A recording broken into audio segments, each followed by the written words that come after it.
जयद्रथ सिंधु देश के राजा सौभद्र का इकलौता पुत्र था। उसकी मां ने उसे बचपन से ही लाड़ प्यार से पाला था। उसकी आंखों में एक ऐसा तेज था जो एक राजा बनने की पहचान को बनाती थी।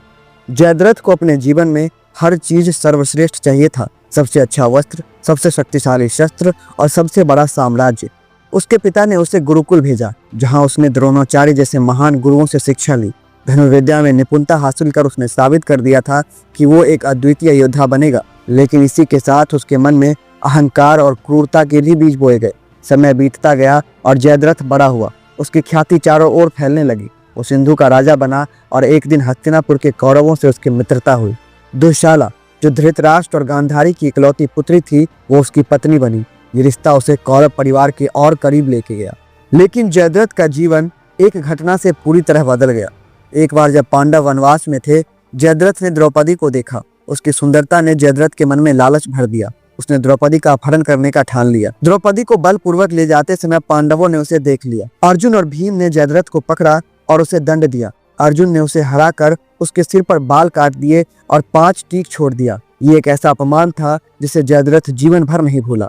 उस दिन से जयद्रथ ने पांडवों के प्रति गहरी दुश्मनी पाल ली। उसने प्रतिज्ञा की कि वो एक दिन इस अपमान का बदला जरूर लेगा। महाभारत का युद्ध आरंभ हुआ। कौरव और पांडव अपने अपने पक्ष में योद्धा जोड़ने लगे। जयद्रथ ने कौरवों का साथ दिया। वो केवल दुशाला का पति नहीं था, बल्कि दुर्योधन का विश्वास पात्र मित्र भी था। युद्ध के 13वें दिन एक ऐसा दिन आया जब जयद्रथ ने इतिहास में अपनी सबसे महत्वपूर्ण भूमिका निभाई। उस दिन कौरवों ने चक्रव्यूह की रचना की थी, एक ऐसी युद्ध संरचना जिसे भेद पाना लगभग असंभव था।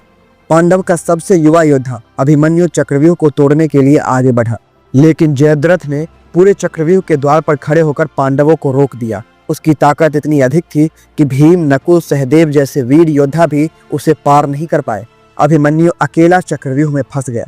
जयद्रथ ने सुनिश्चित किया कि कोई भी उसकी मदद ना कर सके। अंदर कौरवों ने अभिमन्यु को घेर कर मार डाला। ये कायरता और क्रूरता का चरम था। जब अर्जुन को अपने पुत्र की मृत्यु का समाचार मिला तो उसका क्रोध आसमान छू गया। उसने युद्धभूमि में प्रतिज्ञा की कि यदि कल सूर्यास्त से पहले मैंने जयद्रथ का वध नहीं किया तो मैं अग्नि में प्रवेश कर जाऊंगा। जयद्रथ भयभीत हो गया। उसे पता था कि अर्जुन अपने वचन का पालन करेगा। कौरवों ने उसे सुरक्षा देने का वचन दिया। अगले दिन जयद्रथ को सेना के मध्य में छिपा दिया गया। चारों ओर महान योद्धाओं ने उसकी रक्षा की।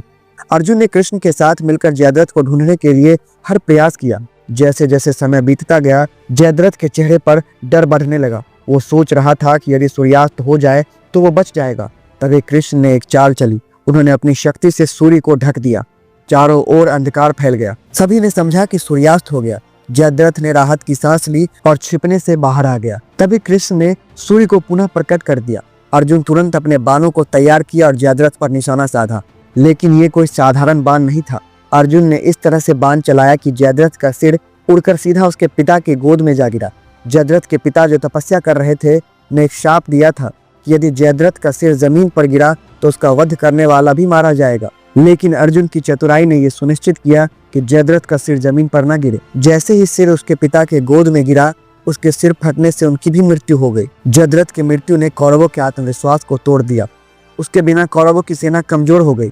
दुशाला और उसका परिवार भी शोक में डूब गया। इसी तरह की अनकही कहानियां सुनने के लिए हमारे पुराण चर्चा चैनल से जुड़े रहें और चैनल को सब्सक्राइब करें और कमेंट करके बताएं कि अगला कहानी आपको किस पात्र का चाहिए। आपका बहुत बहुत धन्यवाद।